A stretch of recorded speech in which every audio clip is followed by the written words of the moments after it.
Les iniciamos dándoles la bienvenida a todas las personas que se nos unen esta tarde a esta sesión de estudio, con mucha alegría, con mucho entusiasmo, con mucho interés. Les damos un caluroso saludo desde San José, Costa Rica, en nombre de las hermanas de Nuestra Señora de Sion, en nombre del Centro de Estudios y Relaciones Judio-Cristianas.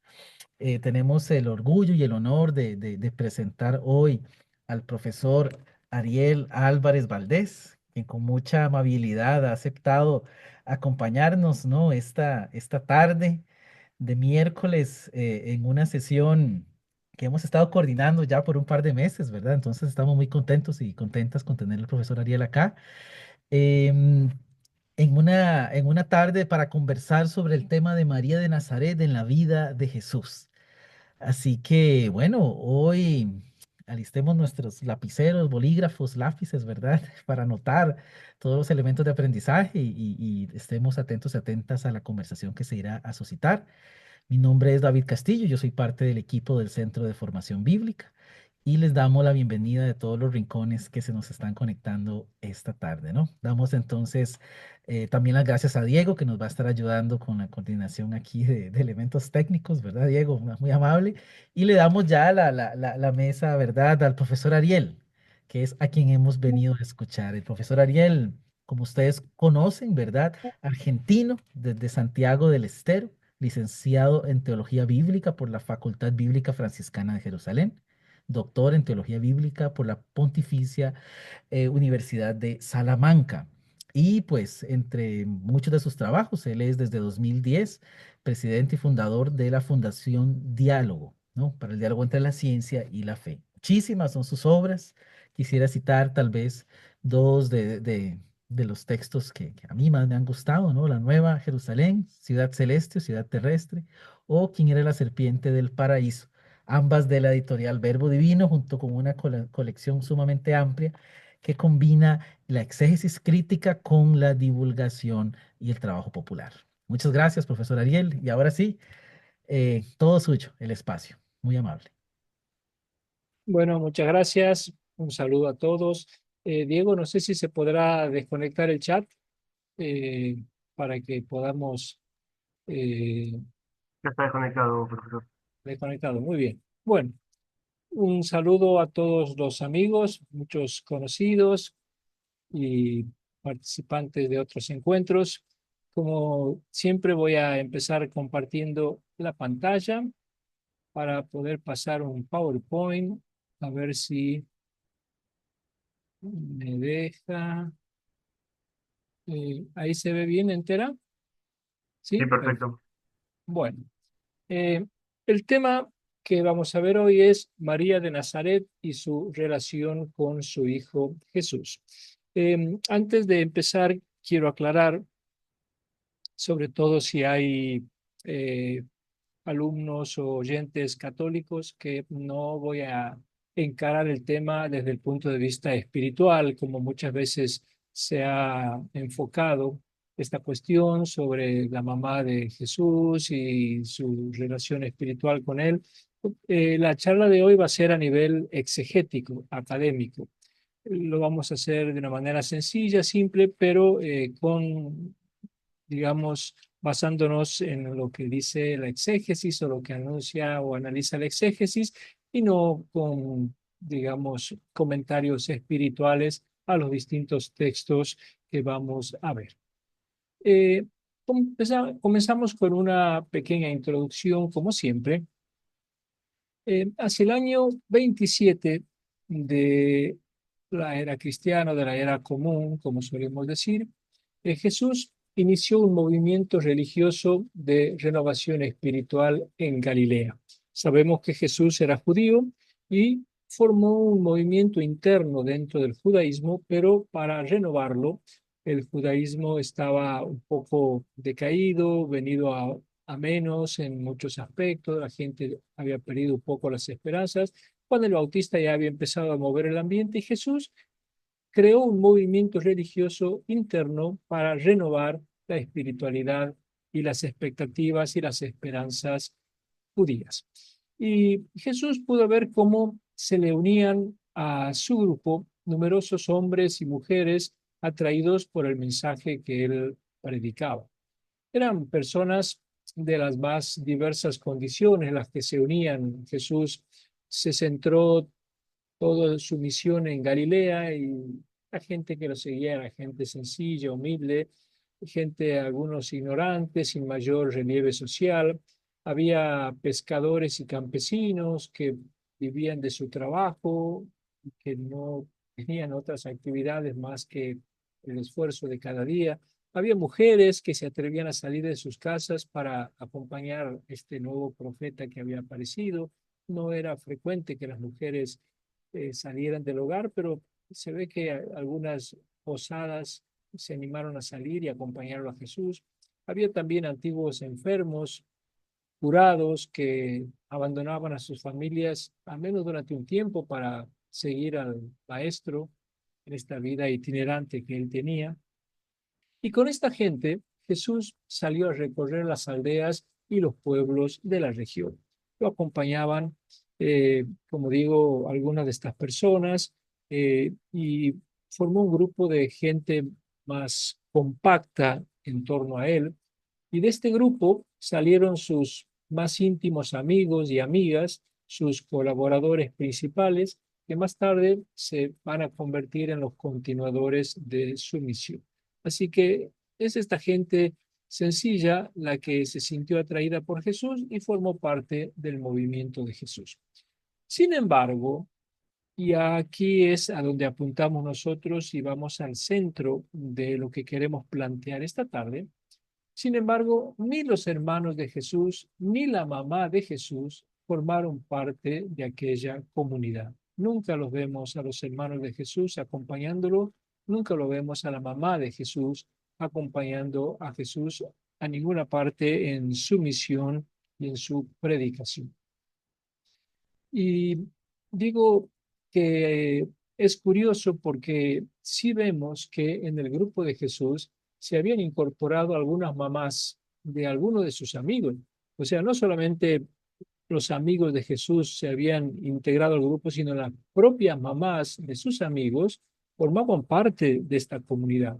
Por ejemplo, en Marcos 15, cuando se habla de las mujeres que contemplaban de lejos eh, a Jesús que está crucificado, dice Marcos, había también unas mujeres mirando desde lejos, y entre ellas María Magdalena, María la madre de Santiago el Pequeño y de José, y Salomé.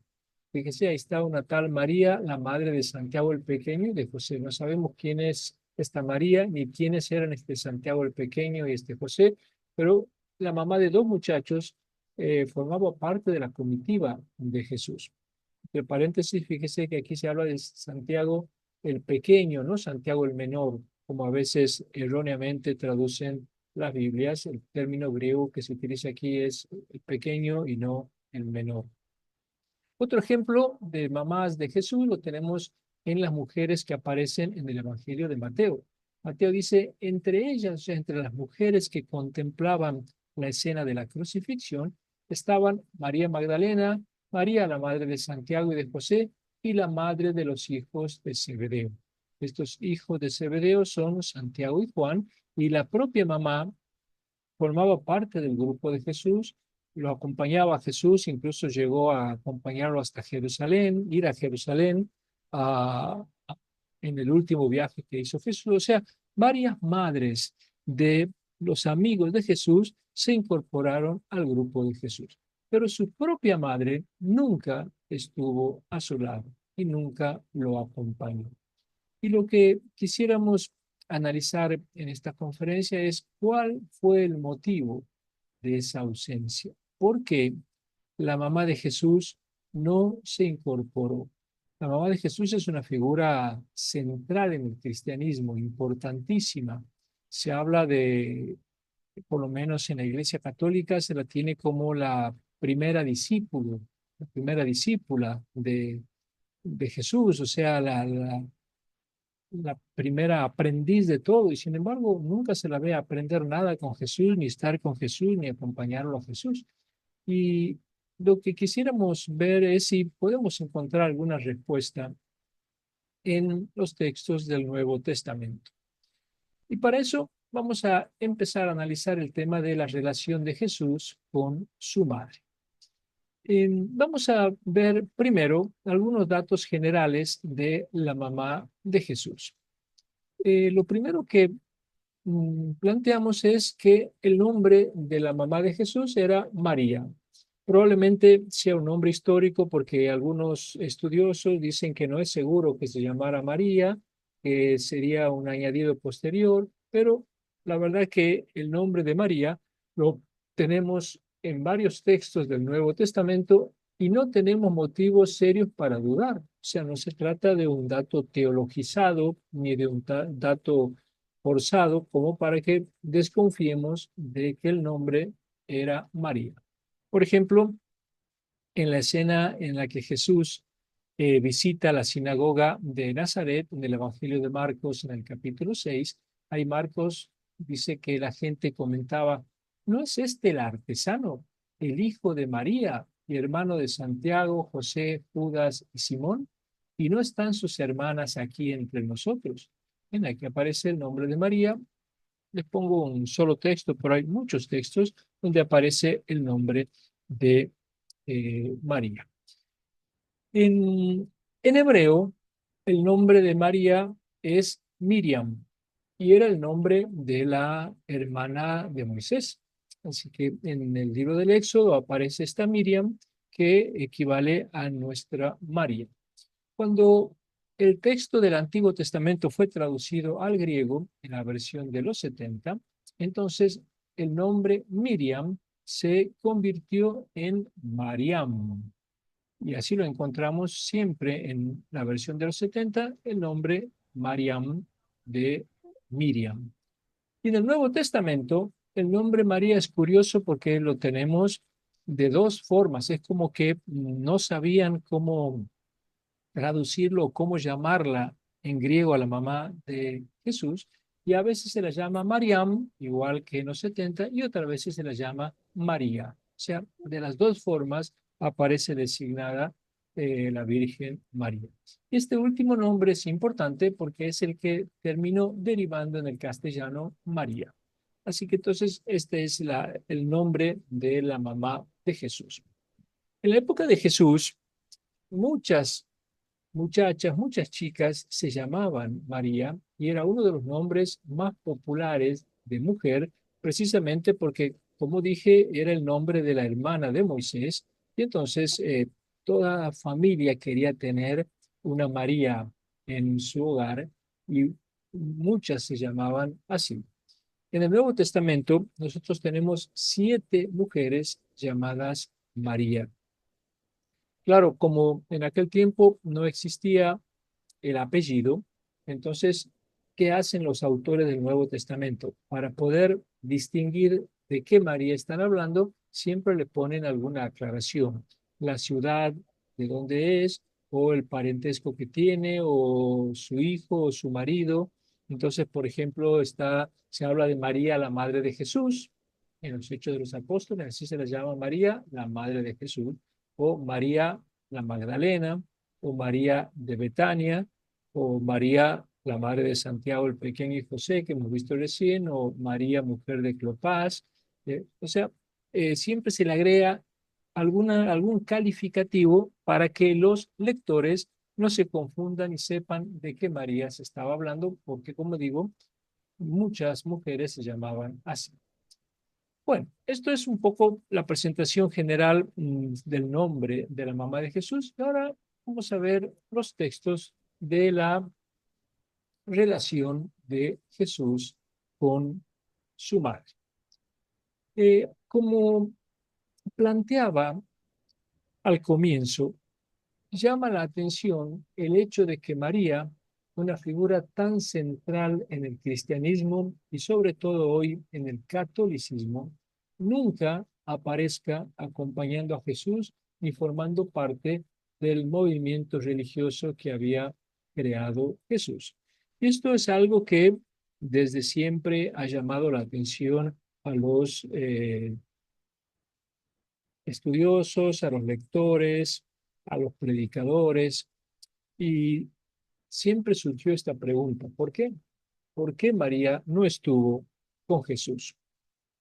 Y tradicionalmente se ha dado una respuesta que es la que desde siempre se ha tratado de exponer. Y la respuesta que antiguamente se daba era por razones espirituales.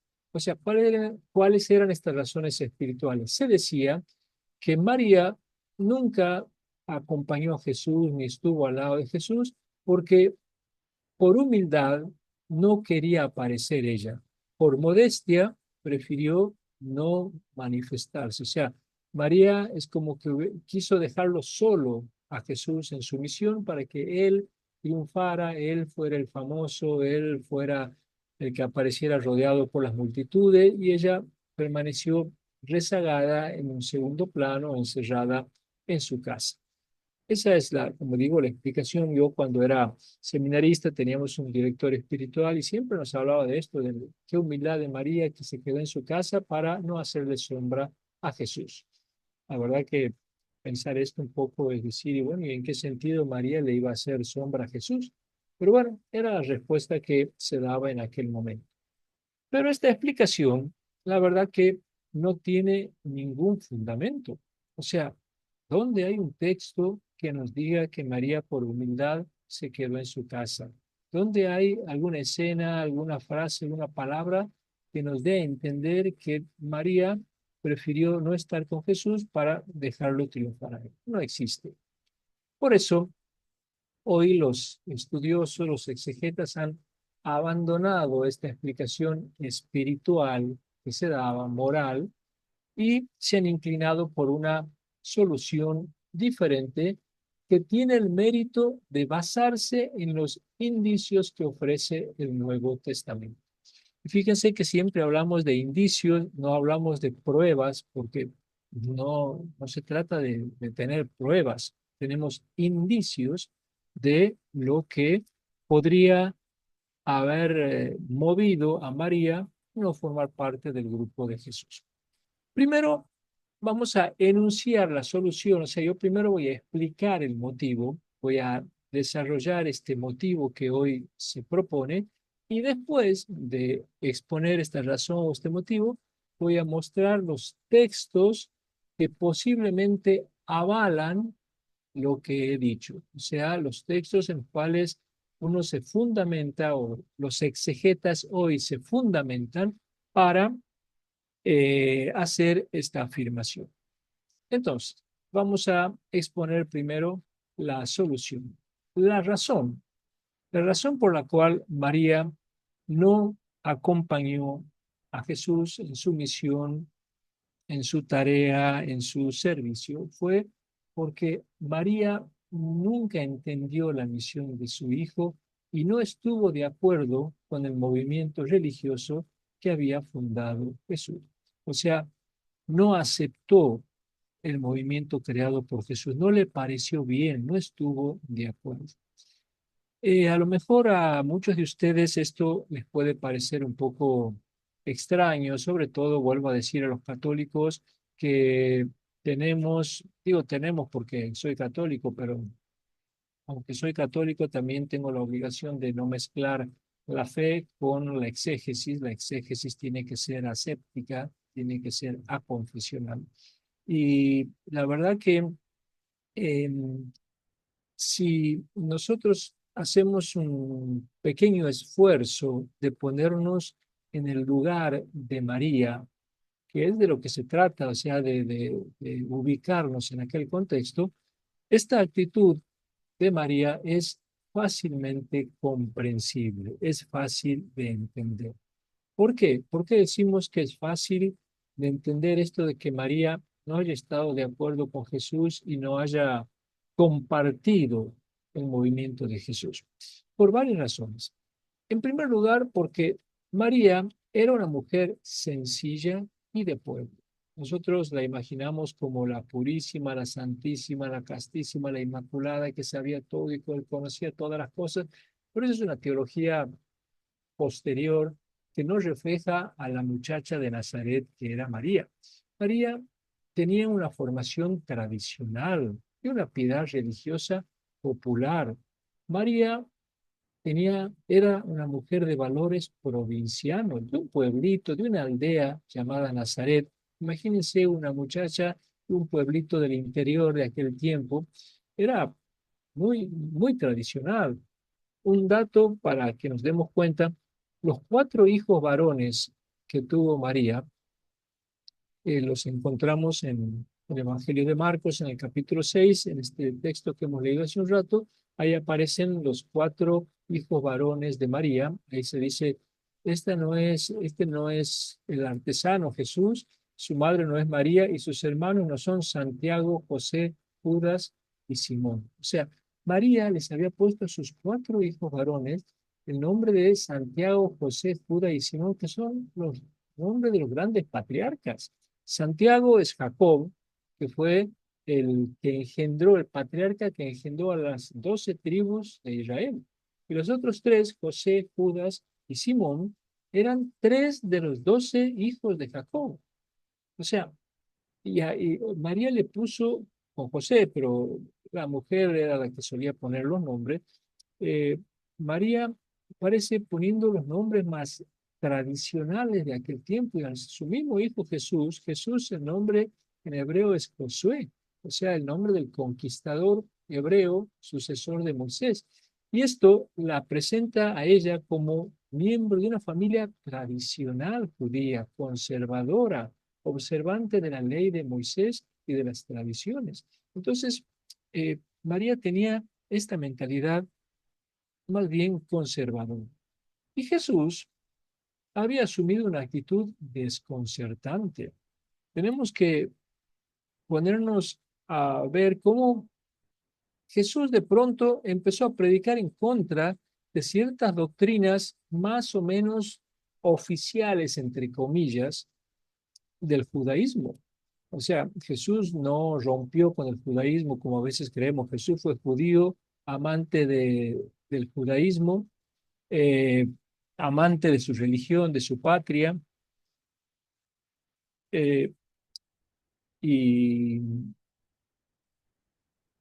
nos damos cuenta de que Jesús, eh, perdón, lo que pasa es que ahí estaba viendo que están rayando la pantalla, si le podemos pedir que no escriban. Muchas gracias. Eh, Jesús, como digo, empezó a predicar en contra de ciertas cosas, ciertas maneras de interpretar la ley de Moisés. Y además, Jesús predicaba la inminente llegada del reino de Dios en una región políticamente peligrosa como era Galilea. Galilea era un polvorín desde el punto de vista político. Seguramente ustedes saben lo que había pasado unos años antes, en el año 4 antes de Cristo, cerca de donde vivía Jesús, había una ciudad llamada Séforis. Esta ciudad se había sublevado contra Roma justamente cuando murió el rey Herodes, y ahí ocurrió una terrible tragedia. Llegaron los romanos, tomaron la ciudad, la incendiaron y a todos sus habitantes los convirtieron en esclavos. Y ahora Jesús aparecía también como un predicador rebelde. Imagínense lo que habrá sentido María. Para colmo, Herodes Antipas ya lo andaba buscando a Jesús para matarlo porque ya lo había matado al maestro de Jesús, que era Juan el Bautista.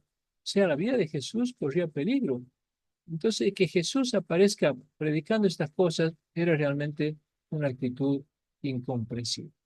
En tercer lugar, Jesús llevó una vida personal escandalosa.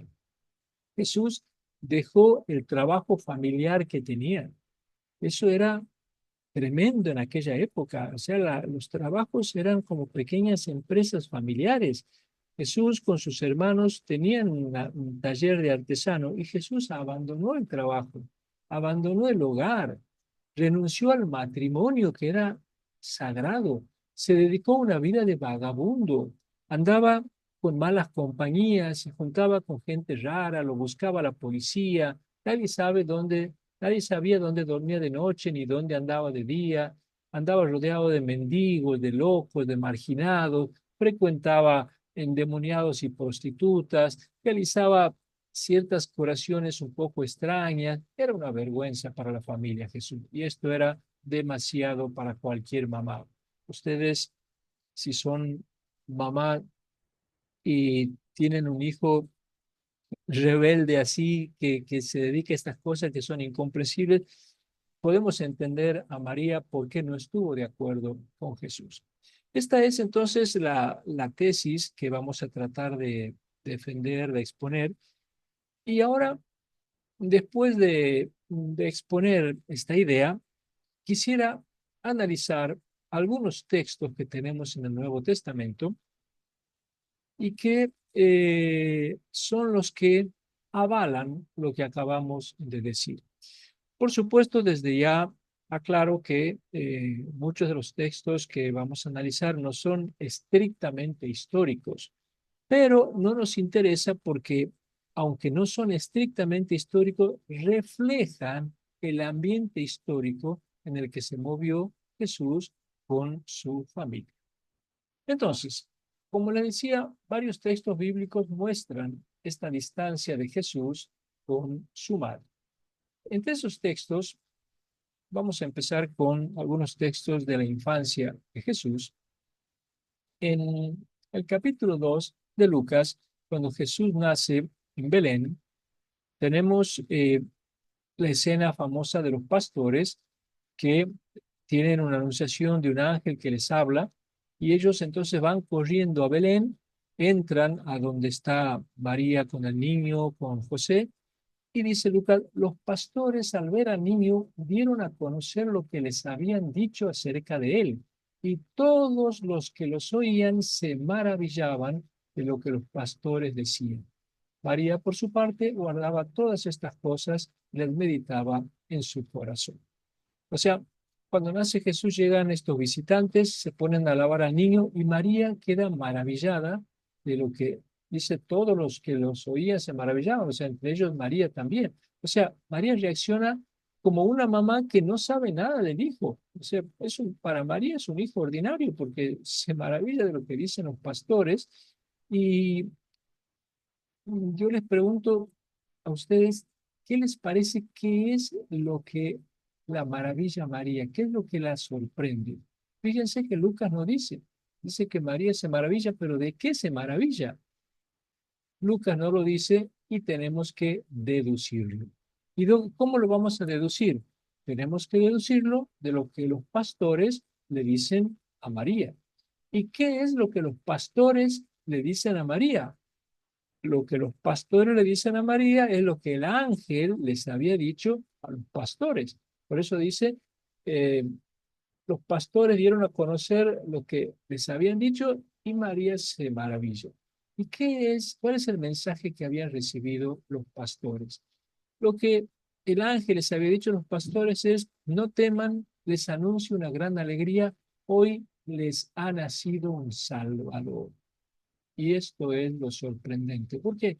Porque los pastores eran considerados los pecadores por excelencia, eran los excluidos del reino, era gente que no podía por su profesión y su trabajo cumplir con las leyes normales que tenía que cumplir todo buen judío. Entonces era gente ya condenada, iban a ser eliminados cuando viniera el Mesías. Y precisamente estos pastores, que eran la gente más impura que había, se presenten a María y le cuenten que un ángel les ha dicho, no teman, les ha nacido para ustedes un Salvador, justamente para ellos despreciados que esperaban el castigo divino, les anuncia una gran alegría. Y María no comprende nada. María no entiende porque queda sorprendida, porque como digo, es una mujer tradicional y este mensaje al revés de lo que tendría que ser, la deja asombrada. Pero fíjense que Lucas trata de salvar a María y dice que María no rechaza estas palabras, sino que las guarda en su corazón para ir meditándolas de a poco. De a poco va a ir María entendiendo esto de Jesús porque por ahora no termina de entender. Miren este otro texto, a los 40 días María y José van al templo, lo presentan al niño, y ahí aparece un anciano llamado Simeón. Y dice Lucas, cuando sus padres introdujeron al niño Jesús en el templo, el anciano Simeón lo tomó en sus brazos y empezó a alabar a Dios diciendo, ahora, Señor, según tu promesa, puedo morir en paz porque mis ojos han visto a tu Salvador, luz para alumbrar a las naciones y gloria de tu pueblo Israel. Su padre y su madre estaban admirados de lo que se decía de él. Otra vez vemos que cuando el niño es presentado ante el anciano Simeón, eh, y el anciano Simeón lo alaba, y María queda sorprendida de las palabras de Simeón. Y otra vez les pregunto, ¿qué es lo que la sorprende? ¿Qué cosa de las palabras de Simeón le llama la atención a María? Y otra vez Lucas no lo aclara. Pero si analizamos estas palabras, sí hay algo sorprendente. Porque Simeón ha dicho algo muy llamativo. Ha dicho que Jesús no ha venido solo para Israel, sino, miren la frase que está ahí puesta, como luz para todas las naciones, incluidos los paganos, y menciona a las naciones antes que Israel. Luz, voy a poner el puntero, no será ahí está. Luz para alumbrar a las naciones y gloria de su pueblo Israel. Primero, Jesús está para las naciones paganas y después para su pueblo Israel. Otra vez, aquí hay una inversión de las promesas tradicionales de Dios, que los preferidos, el preferido era el pueblo de Israel, y aquí otra vez María queda desconcertada, admirada, porque no comprende cómo es que su hijo va a venir a invertir la tradición. Vemos entonces cómo María parece desconcertada frente a la novedad del mensaje de Jesús. Antes de despedirse, Simeón, perdón, dice que los bendijo y dijo a María, este niño está puesto para caída y elevación de muchos en Israel y para ser señal de contradicción. Aquí el anciano Simeón agrega algo más sobre Jesús. Dice que él va a ser causa de la caída y la elevación de muchos en Israel. O sea, los que van a sufrir una caída son la gente de Israel, no los paganos. No dice que los paganos van a sufrir una caída por, por la predicación de Jesús y van a ser arruinados, sino solamente los judíos. De nuevo, palabras incomprensibles para María. Y agrega una frase más. Dice, y a ti misma una espada te atravesará el alma. Aquí tenemos la metáfora de la espada. Por supuesto que si preguntamos a cualquiera qué simboliza una espada, todos estamos de acuerdo que la espada es un símbolo del sufrimiento de alguien, como cuando decimos me has clavado un puñal, me has clavado un cuchillo. Bueno, aquí dice que por culpa de Jesús, María es como que va a sufrir una espada clavada en su alma a causa de Jesús. Así que aquí Simeón le profetiza un sufrimiento a María, pero ¿cuál sufrimiento? ¿De qué sufrimiento se trata? Normalmente suele creerse que aquí Simeón se refiere a la crucifixión de Jesús, al Calvario. O sea, cuando Jesús está crucificado, esa es la espada dolorosa de María. De hecho, si alguno de ustedes ha tenido la dicha, la posibilidad de viajar a Jerusalén, y a conocer el Santo Sepulcro. Actualmente hay una basílica grandísima que es la Basílica del Santo Sepulcro, construida sobre el Calvario de Jesús, sobre la pequeña colina donde lo crucificaron a Jesús. Y ahí está el lugar donde pusieron la cruz de Jesús, y hay una estatua, una imagen grande de la Dolorosa, de María, con una espada en su corazón. O sea, como si las palabras de Simeón de la espada que atraviesa su corazón se refiriera al Calvario y a la muerte de Jesús. Pero, esta interpretación no es posible. la espada no puede referirse al Calvario ni a la muerte de Jesús.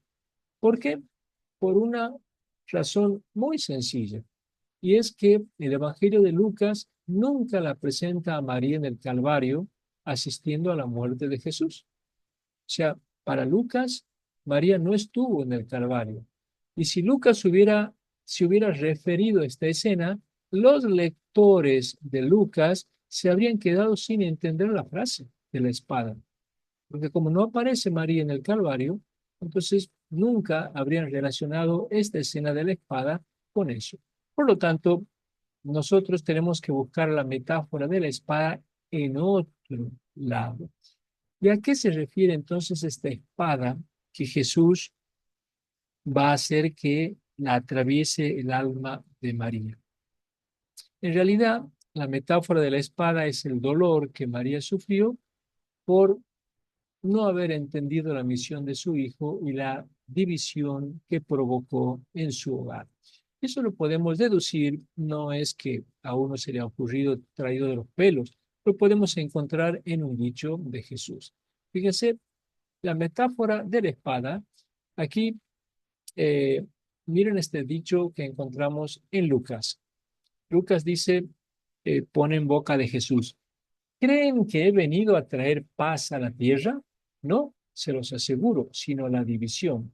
Desde ahora estarán divididos el padre contra el hijo y el hijo contra el padre, la madre contra la hija y la hija contra la madre, la suegra contra la nuera y la nuera contra la suegra. Este es un dicho que Lucas pone en boca de Jesús.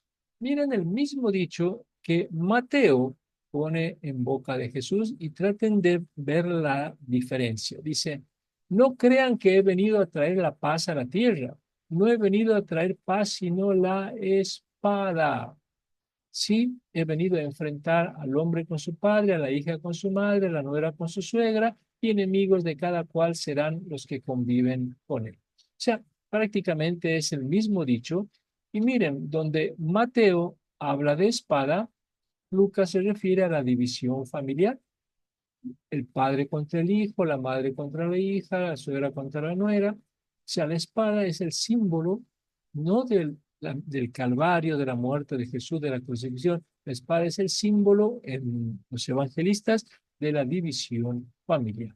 Y entonces, cuando Simeón le dice, y a ti misma una espada te atravesará el alma, Simeón, o en este caso Lucas, está pensando en la crisis familiar que Jesús le va a provocar a María, porque la prédica de Jesús provocaba divisiones familiares, a veces hacía romper vínculos sagrados, como eran los vínculos con los padres y con los demás miembros de la familia.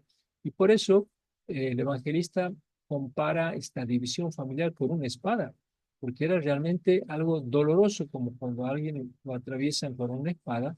Y para Lucas entonces, Simeón está profetizando el dolor que María va a sufrir ante la misión incomprensible de Jesús.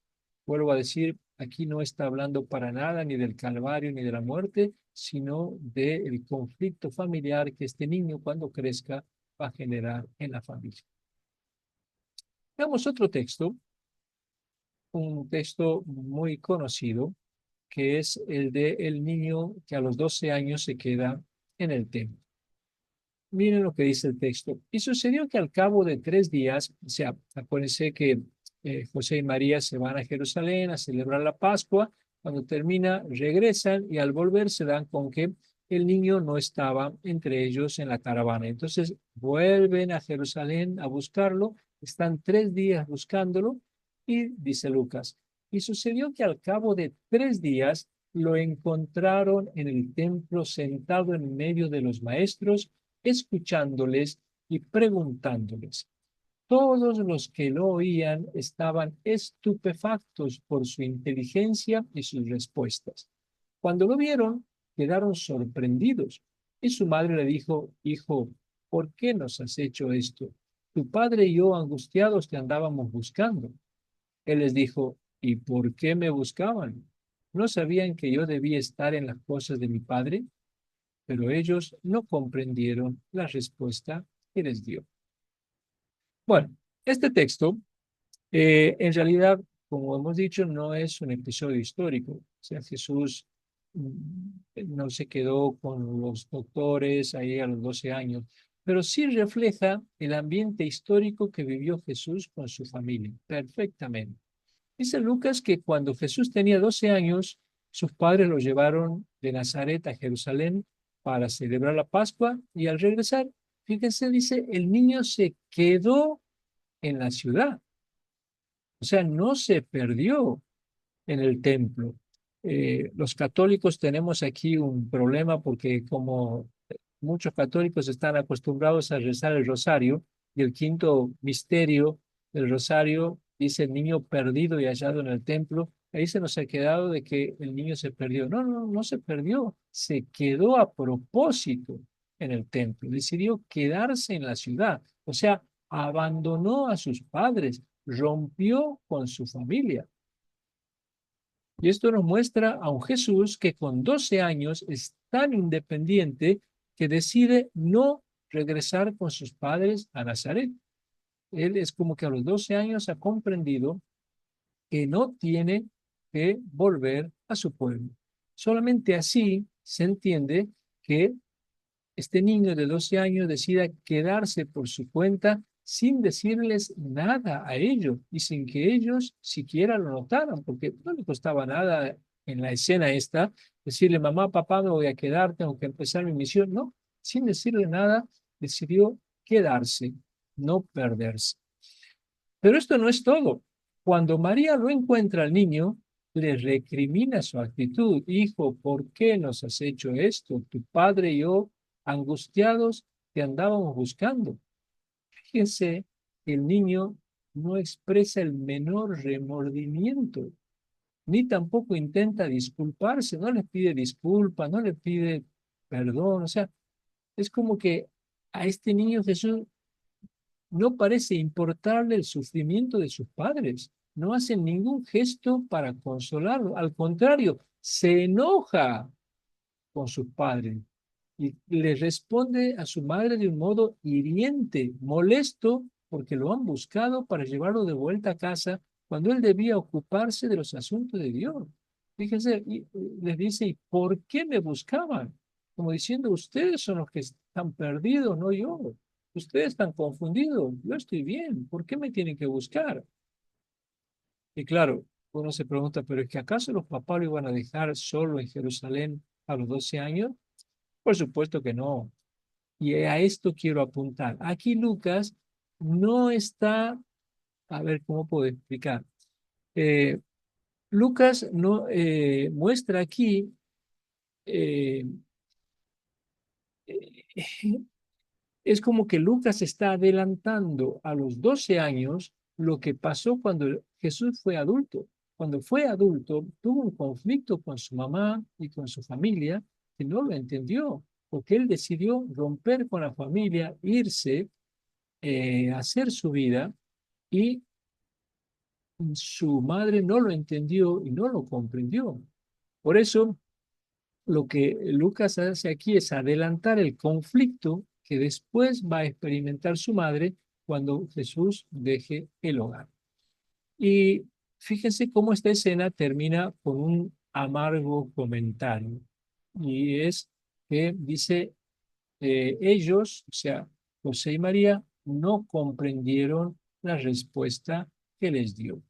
Esta frase, no comprendieron la respuesta, no refleja la incomprensión de una travesura adolescente. O sea, no es que no entendieron la travesura que se mandó Jesús, sino que no comprendieron la vocación adulta de Jesús. Y aquí aparece retrotraída a los 12 años. O sea, esta escena contada a los 12 años está reflejando la vocación de Jesús que María no terminó de aceptar y de asumir durante la vida adulta de Jesús. Porque es absurdo pensar que a los 12 años María y José no tengan que dejar a este niño solito. No, está contado a los 12 años, pero está reflejando esta crisis adulta. Vamos a pasar a otra escena que sí, probablemente es histórica y muy dura. Quizás es la escena más dura de todas. Eh, Marcos cuenta que un día Jesús, acuérdense que Jesús vivía en Cafarnaúm, ahí se había radicado, pero solía salir a recorrer los pueblos, las aldeas, y cada tanto volvía a Cafarnaúm, y cuando volvía todo el mundo se juntaba en la casa donde él se alojaba, que probablemente era la casa de Pedro, para escucharlo, para pedirle algún milagro, para escuchar sus enseñanzas, hablarle. Y aquí se nos cuenta esto. Un día Jesús vuelve a Cafarnaúm de sus habituales viajes por las aldeas vecinas, se corre la voz de que estaba en casa y claro, la gente se lanza a buscarlo. Dice, vuelve a casa. Se aglomera otra vez la muchedumbre de modo que no podían comer. Se enteraron sus parientes y fueron a hacerse cargo de él, pues decían, está loco. O sea, Marco nos dice que era tanto el ir y venir de gente que lo buscaba, que Jesús y sus discípulos no tenían tiempo ni para comer ni para descansar. Y esta noticia llega a oídos de su familia y decidieron ir a buscarlo para llevarlo de vuelta a casa porque pensaban que se había vuelto loco. Aquí a mí no me gusta citar textos griegos, ni hebreos, ni vocablos de otras lenguas, porque me parece que la exégesis también se puede hacer de manera sencilla, pero a veces sí hay palabras que son importantes de destacar. Aquí el verbo hacerse cargo, en griego es el verbo krateo. Y krateo eh, es un verbo que significa dominar, adueñarse de, retener, apoderarse, pero siempre con una connotación de fuerza. O sea, a Jesús su familia lo quiere tomar por la fuerza y llevarlo a las rastras a la casa. Este verbo expresa violencia. Violentamente su familia se lo quiere llevar a la casa y es comprensible. Jesús ha abandonado el trabajo, ha abandonado la familia, se dedica a una vida pobre, itinerante, eh, es propio de quien está loco y por eso es que su familia lo cree loco. Pero ¿quiénes son estos familiares que lo creen loco a Jesús? Lo vemos en los versículos que siguen. Dice, llegan su madre y sus hermanos y quedándose afuera lo mandan a llamar. Le dicen, oye, tu madre, tus hermanos y tus hermanas están afuera y te buscan. Él les responde, ¿quién es mi madre y mis hermanos? Y mirando en torno a los que estaban sentados en corro, a su alrededor, dice, estos son mi madre y mis hermanos. Quien cumpla la voluntad de Dios, ese es mi hermano, mi hermana y mi madre. Bueno, esta escena es continuación de la anterior, en que vienen sus familiares a buscarlo y a llevarlo a la casa porque está loco. Y aquí aclara quiénes son los familiares que lo creen loco a Jesús. Su madre y sus hermanos.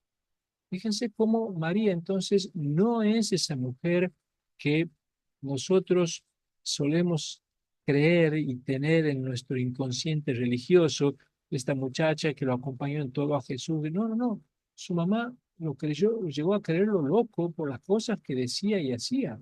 Y tuvo que haber sido duro para Jesús ver cómo su madre y sus propios hermanos quieren llevarlo a la fuerza porque lo creen un perturbado mental.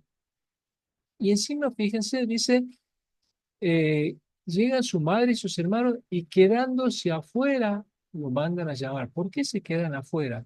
Para no contaminarse con esa gente extraña que estaba dentro de la casa, que muchos a lo mejor era gente impura. Y a Jesús tiene que haber dolido también ver cómo su familia se queda afuera para no tener contacto con esta nueva familia que Jesús había formado. Y por eso Jesús ni siquiera sale a recibirlo. O sea, ni siquiera fue a la puerta a tranquilizarlos, a darle un abrazo y decirle, mamá, está todo bien, vuelvan a casa, no hay problema. No, no, no. Al contrario, desde adentro manda a decirles, a sus hermanos, a sus hermanas y a su madre que están afuera, que su verdadera familia ya no son ellos. Su verdadera familia son los que estaban con él adentro de la casa, porque ellos habían escuchado y aceptado su palabra, mientras que su familia biológica, natural, lo había rechazado y se oponía a su predicación. O sea, son palabras muy duras de Jesús que nosotros no solemos analizarlas y no solemos sacarle todas las consecuencias que tienen estas escenas. Pero para ser justos y tener una mirada un poco más amplia, yo pienso que estas palabras no, y esta escena no solamente fue duro para Jesús, también tiene que haber sido duro para su madre, que seguramente lo amaba entrañablemente a su hijo mayor y no comprendía la sorprendente actitud que había asumido Jesús. Jesús con su prédica del reino, que iba a venir a imponerse y todo eso, se estaba enfrentando nada menos que al Imperio Romano y a todos sus aliados. La vida de Jesús corría peligro y por supuesto la reacción lógica de María, su madre, es la de tratar de proteger a su hijo y por eso quiere llevárselo a su casa. O sea, una escena, como digo, comprensible. Vamos a ver esta última escena. Eh, Dice, sucedió que estando él, o sea, Jesús, diciendo estas cosas, alzó la voz una mujer de entre la gente y dijo, dichoso el seno que te llevó y los pechos que te criaron. O sea, ¿quién está alabando? A María, que es el seno que lo llevó a Jesús y los pechos que la criaron. Pero él dijo, dichosos más bien los que oyen la palabra de Dios y la guardan. O sea, Jesús estaba predicando un día y en el público había una mujer de pueblo que está emocionada por lo que oye de Jesús. Entonces, alaba a la mamá de Jesús por el hijo maravilloso que le ha salido, por el hijo maravilloso que tuvo. Y Jesús la corrige a esta mujer y dice que la verdadera felicidad, la verdadera dicha, no está en ser una madre biológica, sino en practicar lo que él enseña. O sea, cualquiera puede vivir la felicidad o la infelicidad, no quien da a luz a, al Mesías, como fue María, sino aquel que vive las palabras que Jesús predica.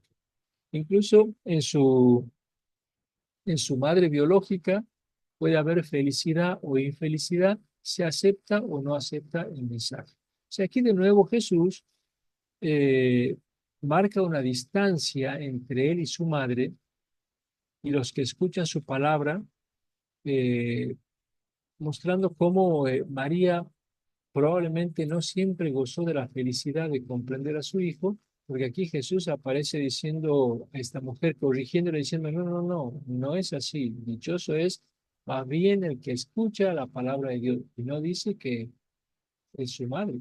Así que evidentemente aquí de nuevo hay una distancia. Bueno, conclusión de lo que venimos diciendo. No todas estas escenas de los evangelios son estrictamente históricas. Ya lo hemos dicho, el niño que se pierde, o perdón, que se queda a los 12 años, el anciano Simeón que lo recibe. Estas no son escenas históricas, los pastores que lo visitan, pero aunque no son escenas históricas, todas ellas revelan la imagen de una María desconcertada y confundida que no termina de entender la novedad que Jesús había venido a traer. Eso es seguro. O sea, no es seguro que sean históricas, pero es seguro que todas las escenas de María la muestran siempre desconcertada.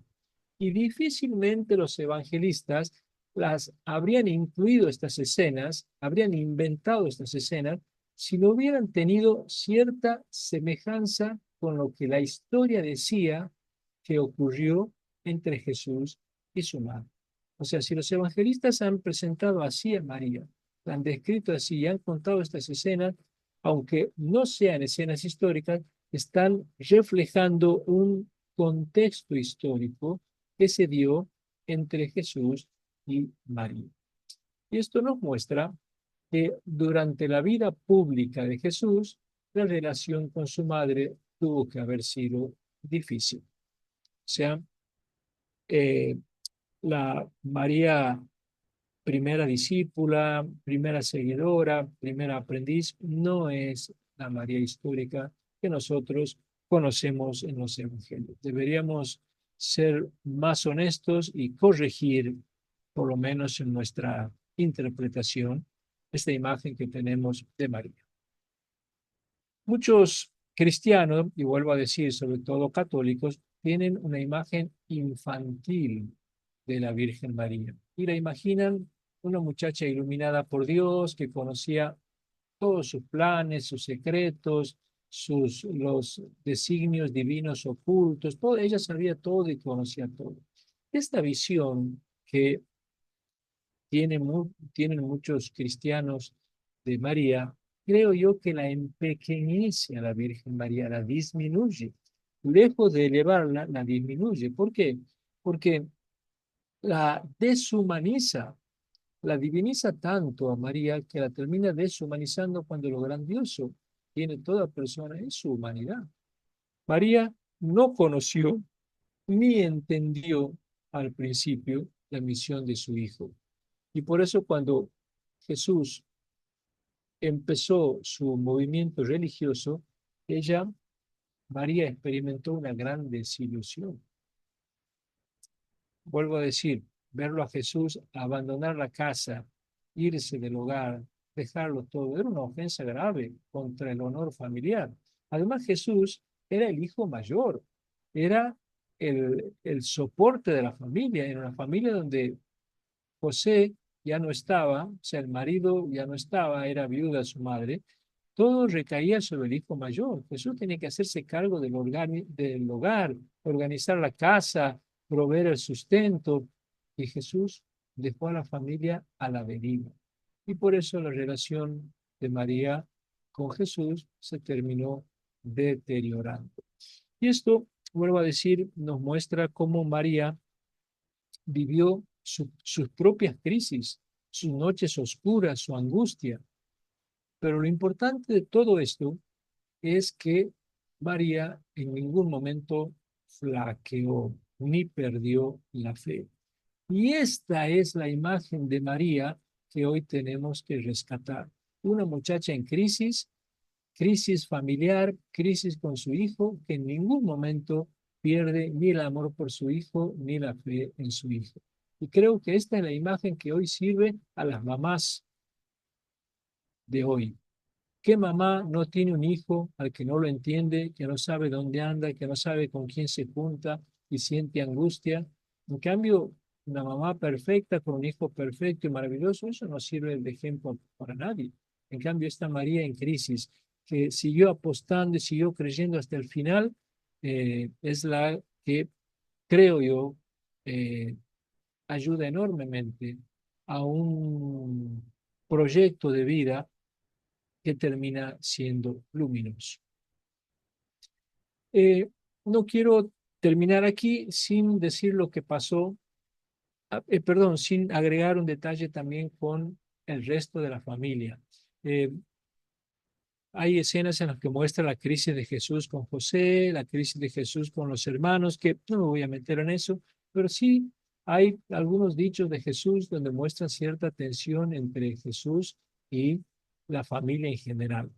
Por ejemplo, la escena que hemos citado al principio de la visita que Jesús hace a la sinagoga de Nazaret, ahí dice, salió de allí, vino a su patria era Nazaret, y cuando llegó el sábado se puso a enseñar en la sinagoga. La multitud al oírle quedaba maravillada y decía, ¿de dónde le viene esto? ¿Y qué sabiduría es esta que le ha sido dada? Y esos milagros hechos por sus manos. ¿No es este el carpintero, el hijo de María y hermano de Santiago, José, Judas y Simón? ¿Y no están sus hermanas aquí entre nosotros? Y se escandalizaban a causa de él.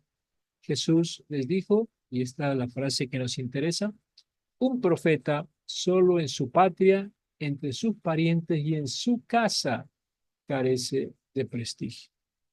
Esta frase que Marcos pone en boca de Jesús. Volvemos a decir, no sabemos si es histórica o no, probablemente así como está, no lo sea, pero de todos modos muestra, refleja la opinión negativa que Jesús tenía de su propia familia. Habla de su casa, donde sabía Jesús que lo habían relegado. Otro dicho, que también es el que ya hemos visto hace un rato: ¿creen que estoy aquí para dar paz a la tierra? No, se los aseguro, sino división, porque desde ahora habrá cinco en una casa y estarán divididos tres contra dos y dos contra tres. Estarán divididos el padre contra el hijo y el hijo contra el padre, la madre contra... Bueno, lo que hemos leído hace un rato, otra vez refleja el efecto que provocaba el mensaje de Jesús. Se ve que en algunas familias el hijo se hacía seguidor de Jesús y los padres no, y se creaba un conflicto. Algunas hijas se hacían seguidoras y otras no, y se creaba un conflicto. O el marido se hacía y la mujer no. Entonces, esta división aparece reflejada en este dicho. Y aparece otra vez Jesús hablando de la postergación de la familia. Un último texto de Jesús: si alguno viene donde mí y no odia a su padre, a su madre, a su mujer, a sus hijos, a sus hermanos, a sus hermanas y hasta su propia vida, no puede ser discípulo mío. Esta frase hay que tomarla con pinzas, porque aquí Lucas habla de odiar, el que no odia a su padre o a su madre, pero aquí odiar es una expresión hebrea, aunque está en griego, pero refleja una expresión hebrea, que no hay que tomarla literalmente.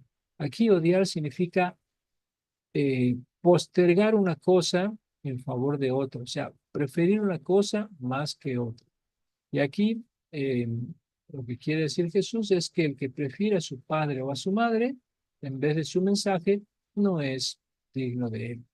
Y por lo tanto, es una frase muy dura, producto quizás de la experiencia personal que Jesús tuvo con su familia, a la que tuvo que renunciar por amor al reino que predicaba. Llegamos a la conclusión.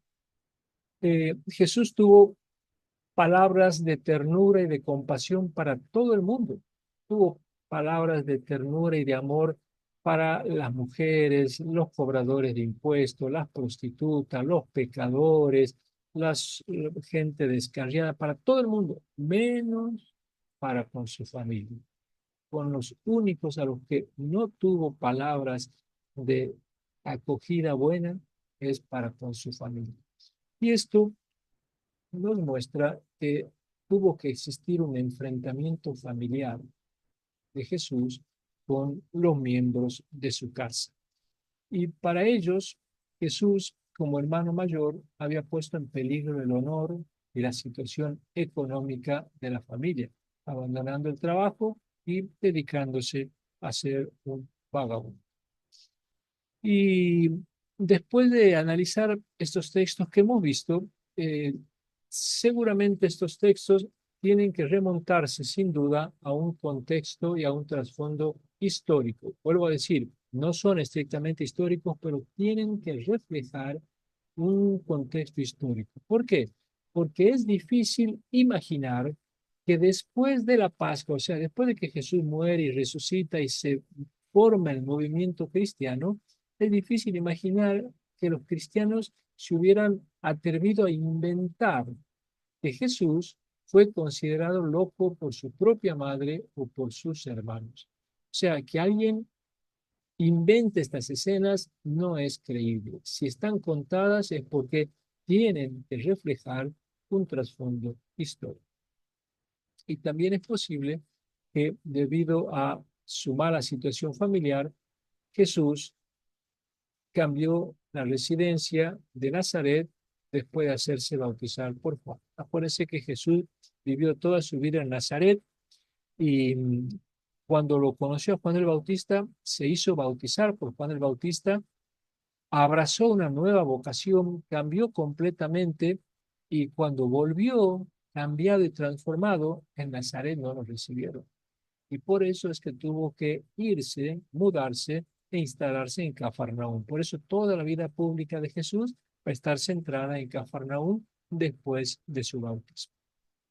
El último punto que quiero tocar es qué pasó con María después de la muerte de Jesús para no dejarla tan en offside, tan fuera de juego a ella después de las escenas que hemos visto.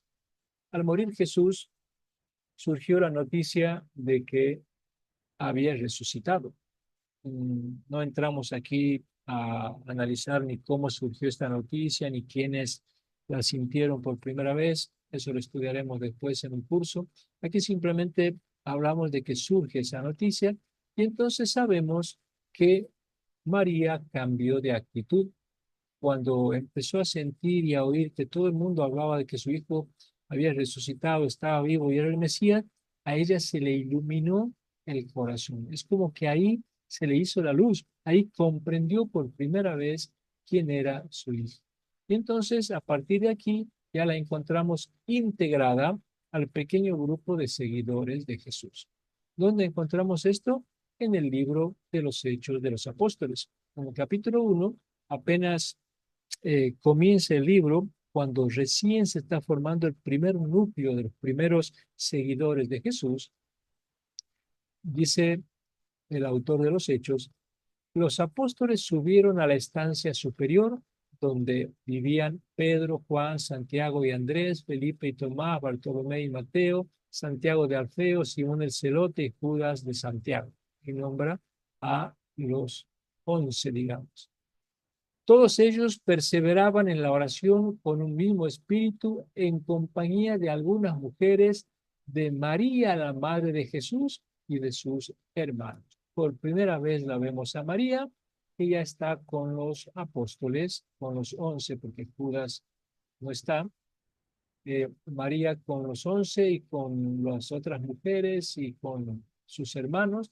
Se ve que los hermanos de Jesús y su madre se han, usar una palabra equivocada y errónea, pero para que nos entendamos, María se hizo cristiana después de la muerte de Jesús. Ya sabemos que esa palabra no existe todavía, pero para que nos entendamos, se hizo seguidora de Jesús solamente después de la muerte. Y este pasaje en el que María aparece con los 11 orando, probablemente sí sea histórico. ¿Por qué? Porque cuando se compuso el libro de los Hechos de los Apóstoles, la figura de María todavía no despertaba ningún interés teológico. O sea, la Mariología todavía no se había desarrollado. Y entonces no existe aquí ninguna intención de mostrar a María como representante de la Iglesia Madre. No es un símbolo de nada, no está como un símbolo. Tiene que ser una figura histórica, está formando parte de la comunidad de los seguidores de Jesús. Bueno, con esto llegamos al fin de la conferencia, terminamos. Siempre me gusta terminar con alguna reflexión espiritual para los que les gusta o buscan la exégesis y la charla ya ha terminado, así que pueden quedarse con lo anterior.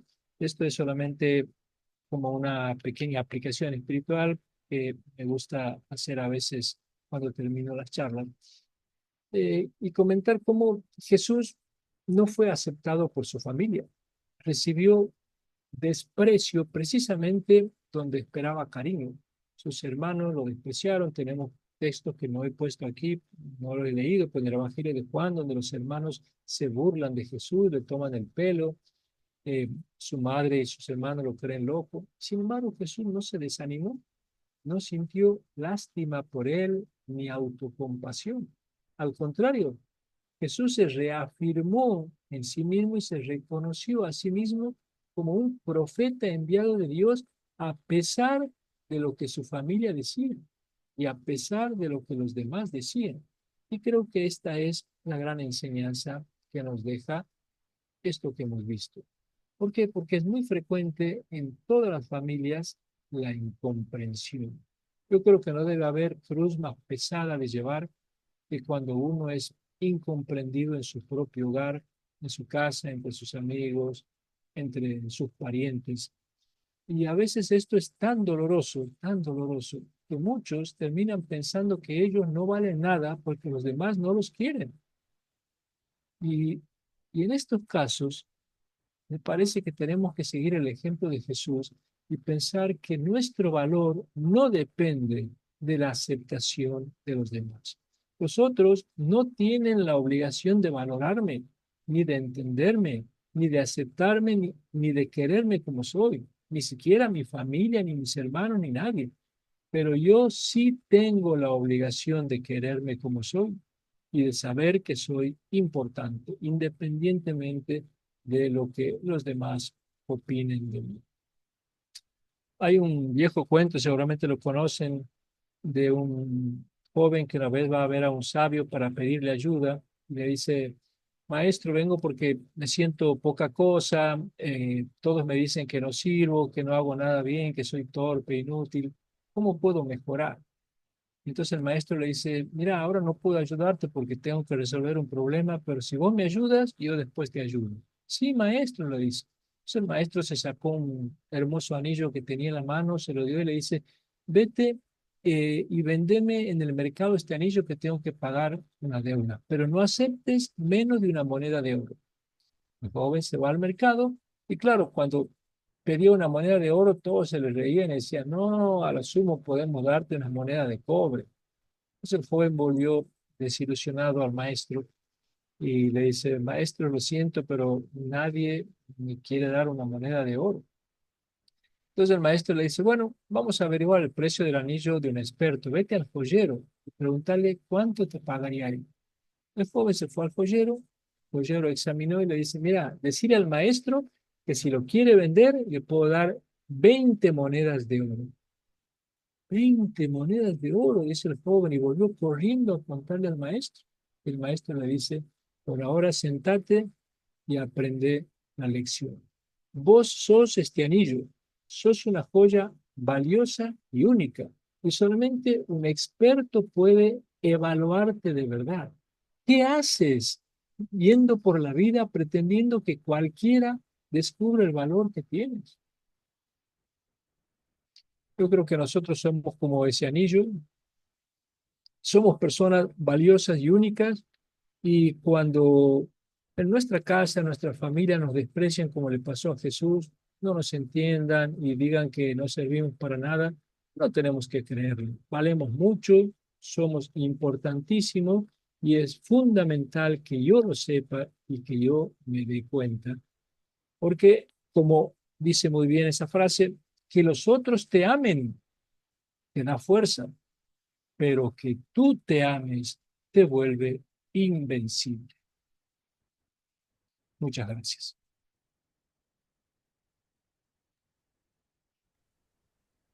Muchísimas gracias, profesor Ariel, por esta sesión, porque ha sido muy interesante, de muchísima riqueza, ¿verdad? De muchísimo contenido. Y pues creo que deben haber muchísimos intereses de interacción e intercambio. Entonces, usted nos dirá o me dirá cómo quisiese que funcionemos, si con participación oral o que las personas utilicen el chat, cómo preferiría. Bueno, creo que la mejor manera es ver si hay gente que tiene preguntas, si quiere preguntar, y pueden ir levantando la mano, eh, la manito Sí. virtual, y ahí, según el orden que me vaya apareciendo, eh, voy dándoles entrada, si te parece.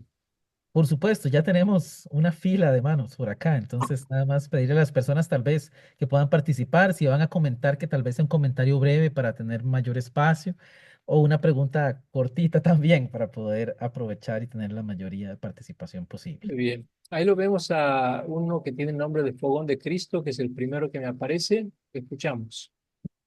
Hola, ¿cómo estás, Ariel? Qué lindo escucharte siempre, siempre, siempre. Eh, Hoy esperaba, siempre te admiro en todo, pero hoy esperaba un poquito más de María, ¿no? Sobre todo por esto que dijiste al principio o a mitad, sobre esta visión infantil que tenemos y que nos gusta tener, yo lo admito que me gusta tener o que teológicamente me suma mucho, o en algunas cosas, sobre María. Pero me quedo pensando en María pequeña, en María sola, más allá, hoy diste algunos datos, María sencilla, María mujer rural, María chiquitita, bueno, pero María sola, María en Caná, María en la cruz, yo sé que vos en otro video aclaraste que Jesús en la cruz no pudo haber dicho una sola palabra, que eso fue un agregado posterior, ¿no? María siguiendo o no siguiendo a Jesús en su dolor, María, tantas escenas que tenemos de María, ¿no?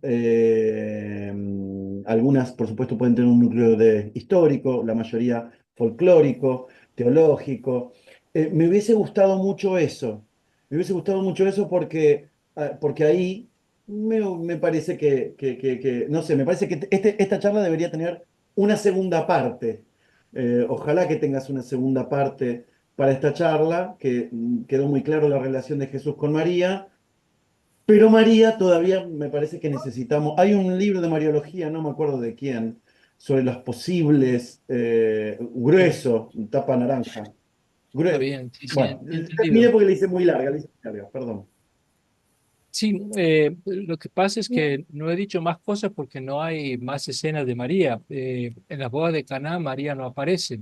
Quien aparece es la madre de Jesús. Si te fijas, en ninguna parte se la menciona a María ni aparece el nombre de María. Es un símbolo, la madre, que no es María. Tampoco al pie de la cruz aparece mencionada a María. Entonces, no podemos hacerle decir al Evangelio lo que no dice y ni dar más detalles de lo que a uno le gustaría donde no dice, así que nosotros nos frenamos y nos paramos donde sabemos que tenemos datos y más de eso, por lo menos hasta donde yo he podido ver, hasta ahí he llegado. Bueno, muchas Perdón, gracias. perdón, Ariel, podría pensar, digo para que me dejes tarea para la casa, podría pensar entonces que una es María, esta María que trajiste hoy, y otra figura podría ser la madre de Jesús, que puede quedar ahí como...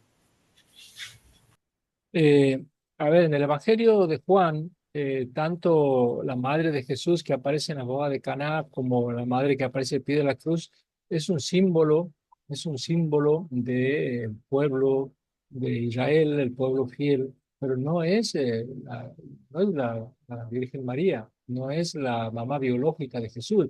De hecho, acabo de decir cómo la Virgen María nunca lo acompañó a Jesús, nunca estuvo con él. Cuando Jesús viaja en su último viaje a Jerusalén y llega a Jerusalén para la Pascua y la policía lo apresa y lo mata, María estaba en Nazaret, a 141 kilómetros de ahí. Entonces, ¿cómo podemos decir que la Virgen María estaba al pie de la cruz si ella estaba en la otra punta del lugar? Entonces, por eso ninguno de los evangelistas, ni Mateo, ni Marcos, ni Lucas, que son más históricos, ellos mencionan a muchas mujeres, a varias mujeres al pie de la cruz, y ninguno la pone a la Virgen María. Y solamente Juan la pone, pero es tan cuidadoso Juan que no pone María, sino la madre de Jesús, porque es un símbolo de una comunidad que está al pie de la cruz. Bueno, muchas gracias. Alejandro Ubiria, te escuchamos. Hola, profesor Ariel, un gusto nuevamente escucharlo, ¿eh? Gracias. Me, me quedé pensando cuando habló del infantilismo sobre los temas de María que tenemos en la Iglesia Católica, a la cual yo pertenezco.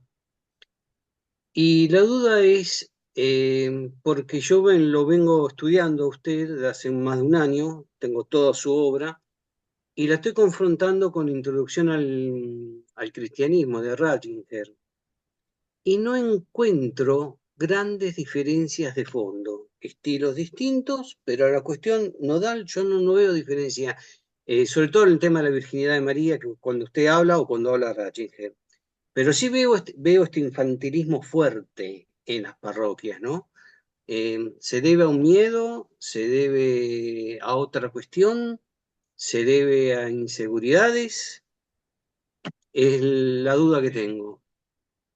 Bueno, yo creo que hay dos factores que son los que mantienen un poco esa postura mariológica en la Iglesia Católica. Uno es el poco estudio que tienen, por un lado, los pastores yo no creo que los sacerdotes sepan muchas de estas cosas y las quieran ocultar. O sea, eso sería pensar mal de ellos.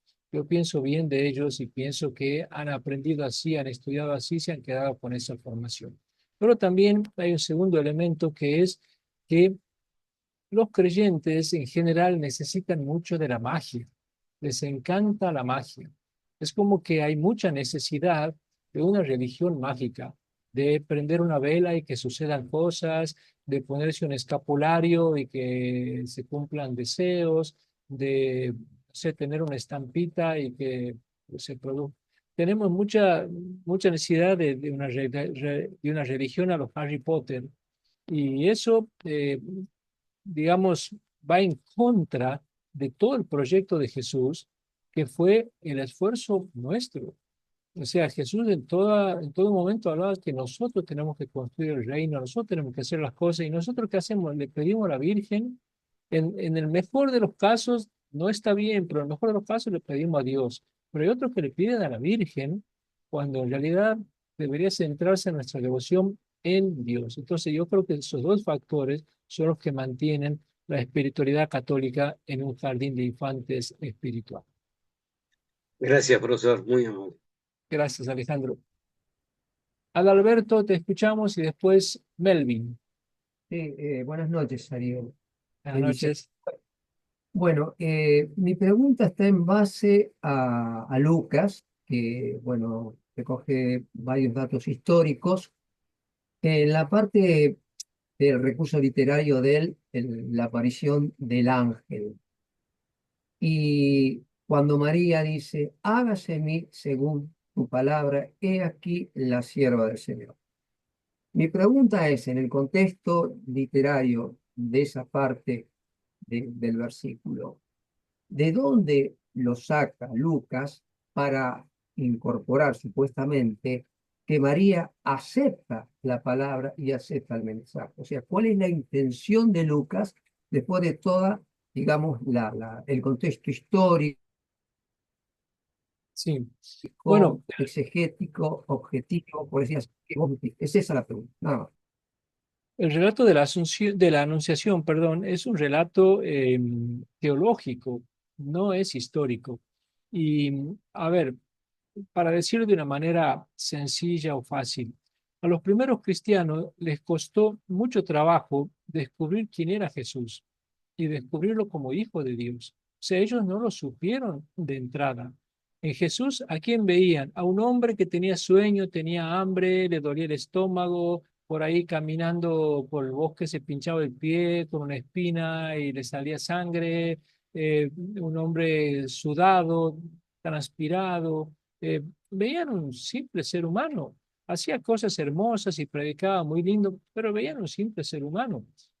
Después de su muerte, con mucho esfuerzo, mucha reflexión, primero dedujeron que había resucitado, después dedujeron que era el Mesías, después dedujeron que era el Hijo de Dios, y poco a poco fueron descubriendo quién era Jesús.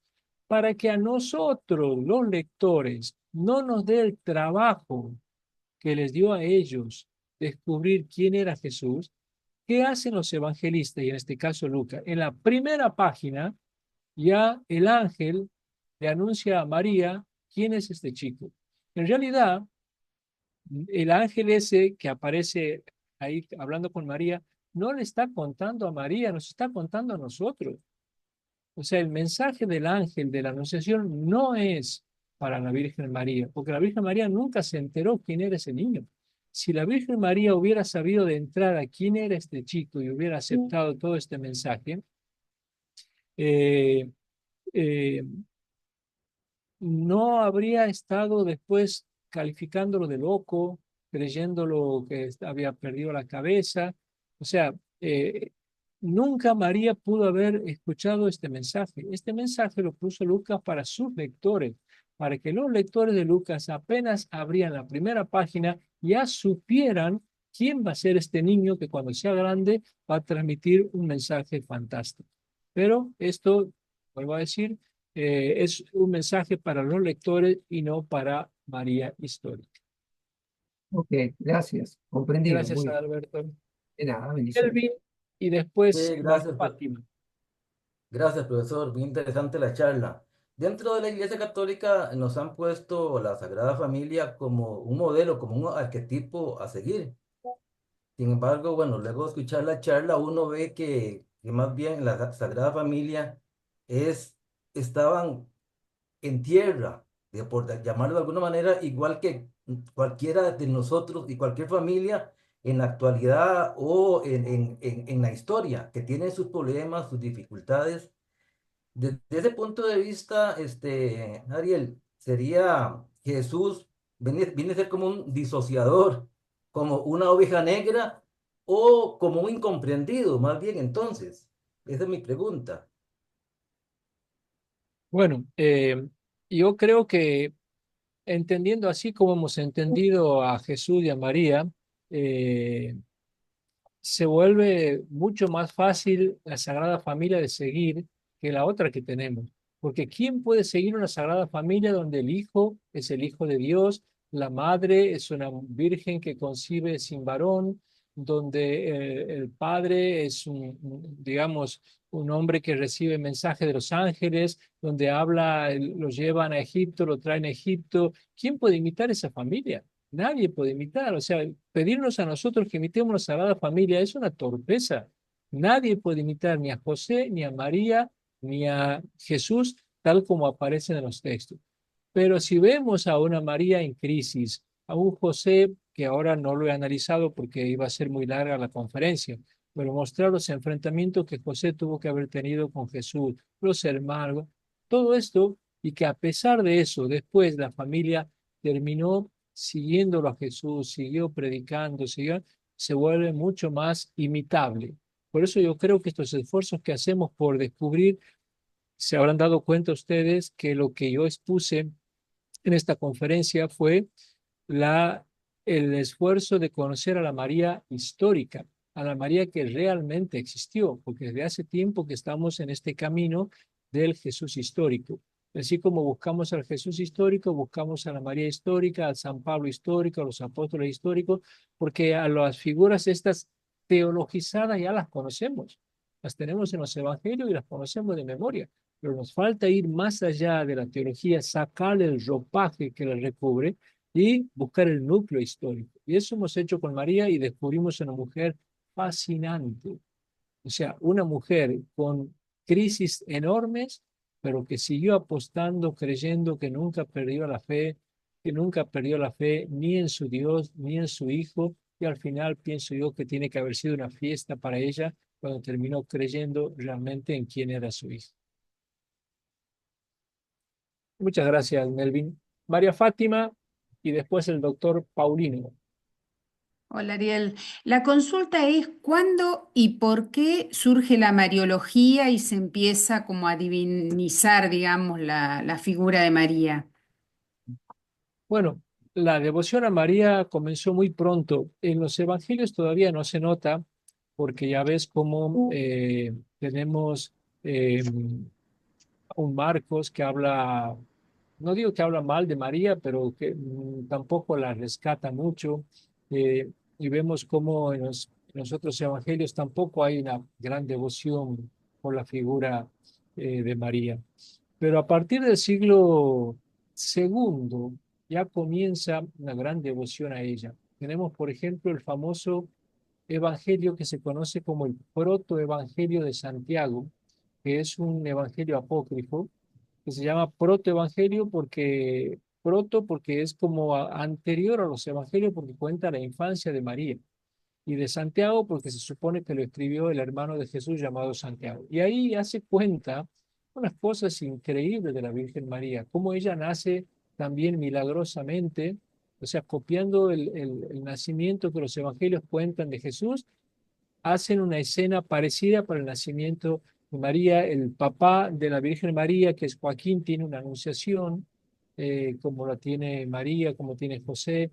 María nace de una manera milagrosa porque su madre era virgen, desde chiquita no pisaba el suelo porque ella no se contaminaba. no comía la comida que cocinaban en la cocina, un ángel le traía del cielo. O sea, ya en el siglo, hacia el año 150, encontramos estos relatos donde María aparece súper idealizada y verdaderamente, es más, su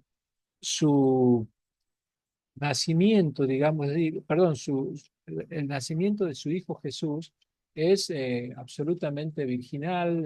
Durante el parto, ahí se cuenta que María dio a luz a Jesús de una manera sobrenatural, sin que hubiera ruptura de himen.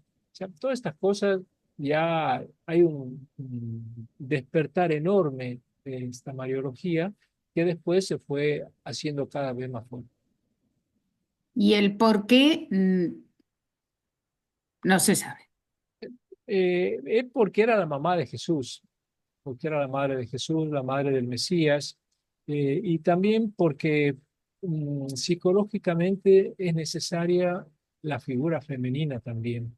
O sea, es como que en la religión hace falta, Dios aparece como varón, Jesús aparece como varón, y entonces se necesita como una figura femenina de ternura, de amor, que sea la que brinde todo este sostén. Es más, María terminó siendo más amorosa que el mismo Dios.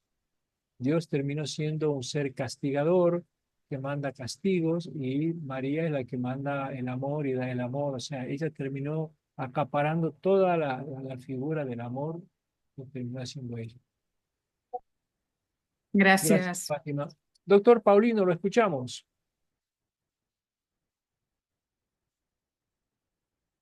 No sé si está por ahí. Sí, muchas gracias, distinguido, excelente, como siempre, doctor.